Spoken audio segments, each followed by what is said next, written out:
नमस्कार, मैं doctor professor Mridul Malhotra. I have done my MBBS from GSPA medical college Kanpur and MD from king George medical university Lucknow. आज हम एक burning topic पे बात करने जा रहे हैं। हमारे देश में एक फिल्म एक्ट्रेस मिसेस शिफाली जी की एक अननेचुरल या नेचुरल सी डेथ हुई है। क्यों हुई है, इसका आज हम विश्लेषण करना चाहते हैं, जिससे कि ये गलतियां ना आपसे हों ना किसी और से हों और सब लोग स्वस्थ रहें और दीर्घायु को प्राप्त हों। देखिए, ऐसा है कि ऐसा न्यूज़ में आ रहा है कि वो एंटी एजिंग ट्रीटमेंट लेती थी और विटामिन लेती थी। ठीक है, एंटी एजिंग ट्रीटमेंट कोई ख़राब नहीं है, विटामिन लेना कोई ख़राब नहीं है, लेकिन कौन लोग लें, कब लें और कैसे लें, ये एक फैमिली डॉक्टर या डॉक्टर ही बता सकता है। लेकिन हमारे देश में सब लोग अपने मन से ले रहे हैं। तो हुआ क्या कि ये कहा जा रहा है कि जिस दिन उनकी डेथ हुई है उस दिन उन्होंने व्रत रखा था, किसी पूजा का व्रत रखा था और दिन भर भूखी रही थी और विटामिन सी का इंजेक्शन ड्रिप फॉर्म में लिया था। विटामिन सी क्या होती है? विटामिन सी एक ऐसा एलिमेंट है जो हमारी इम्यूनिटी तो बढ़ाता है और जब ज़्यादा डोज में लिया जाता है तो सुंदरता बढ़ा देता है। कैसे? ये है, देखिए, स्पंज।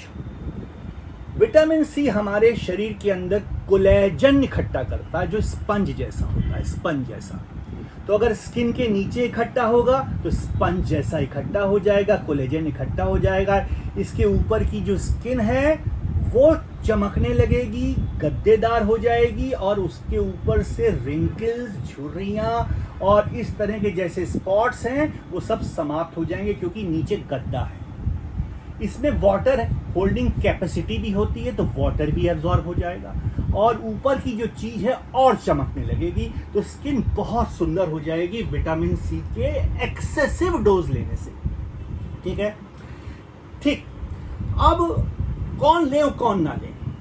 हमारे देश में एक डिजीज का कैरियर स्टेज होता है जो बहुत कॉमन है, नाम है थैलेसीमिया। थैलेसीमिया दो प्रकार का होता है, एक अल्फा और बीटा। हमारे देश में बीटा थैलेसीमिया कॉमन है। बीमारी थैलेसीमिया की बहुत कॉमन नहीं है, लेकिन थैलेसीमिया कैरियर के मरीज बहुत ज़्यादा हैं और कुछ कास्ट में थैलेसीमिया कैरियर्स बहुत पाए जाते हैं। ये स्टडी हो चुकी है। जैसे गुजरातीज, जैसे हम जैसे खत्रीज, जैसे मारवाड़ीज, उनमें क्या होता है कि अगर आपने विटामिन सी लिया तो आयरन ज़्यादा एब्जॉर्ब होने लगता है शरीर में, आयरन ज़्यादा एब्जॉर्ब होने लगता है। तो आयरन जाके डिपॉजिट हो जाता है इस हार्ट की मसल्स में, हार्ट की मसल्स में ज़्यादा डिपॉजिट हो जाता है, जो एक टेस्ट से पता चलता है। नाम है उसका सीरम फेरिटिन।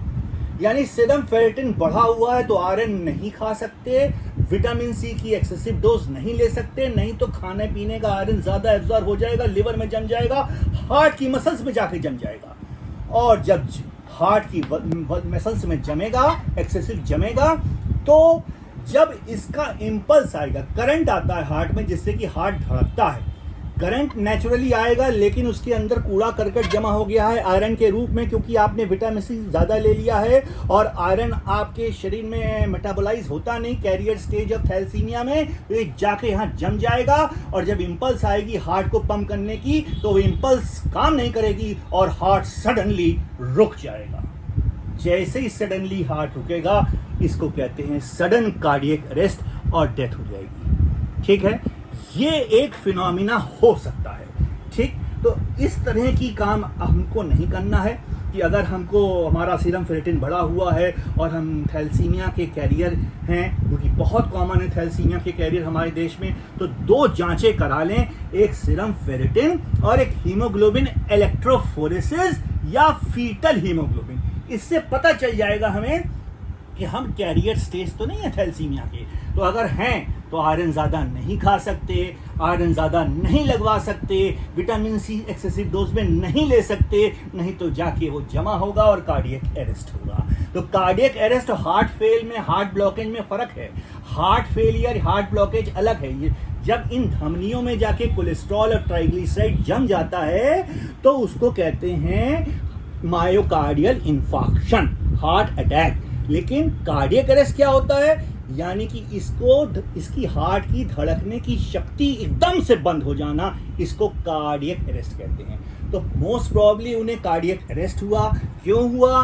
क्योंकि वो एंटी एजिंग ट्रीटमेंट ले रही थी, उनको अपनी प्रीडिस्पोजिंग मेडिकल कंडीशंस नहीं पता थी मे बी, और यही गलती मोस्ट प्रॉब्ली हुई। तो ये गलती आप लोगों के साथ ना हो। एंटी एजिंग ट्रीटमेंट खराब नहीं है, विटामिन लेना खराब नहीं है, लेकिन खाली पेट विटामिन नुकसान कर सकती है, खाली पेट एक्सेसिव विटामिन सी नुकसान कर सकती है। और अगर आप कैरियर के पेशेंट्स हैं, किसके कैरियर के? थैलेसीमिक कैरियर्स के, जो बहुत कॉमन है मेरे देश के अंदर, ठीक है। इसको मेडिटेरेनियन एनीमिया कहते हैं। क्यों कहते हैं? क्योंकि मेडिटेरेनियन सी जहां बहती है वहां आसपास के लोगों को ये बीमारी, ये कैरियर स्टेज पाई जाती है, वहां से हो सकता है हमारे पूर्वज माइग्रेट करे हों, और ऐसे लोगों को मेडिटेरेनियन एनीमिया या थैलेसीमिया कैरियर होता है, ठीक। तो 2 जांच करा लीजिए, सीरम फेरेटिन, हीमोग्लोबिन इलेक्ट्रोफोरेसिस या फीटल हीमोग्लोबिन। अगर इसमें चेंजेस हैं तो एक्सेसिव आयरन नहीं खा सकते, एक्सेसिव विटामिन सी नहीं ले सकते, आईवी ड्रिप फॉर्म में विटामिन सी नहीं ले सकते, एंटी एजिंग ट्रीटमेंट में बहुत सावधानी रखेंगे, लगभग नहीं ले सकते, और सदा स्वस्थ रहेंगे और दीर्घायु को प्राप्त होंगे। जय हिंद, नमस्कार।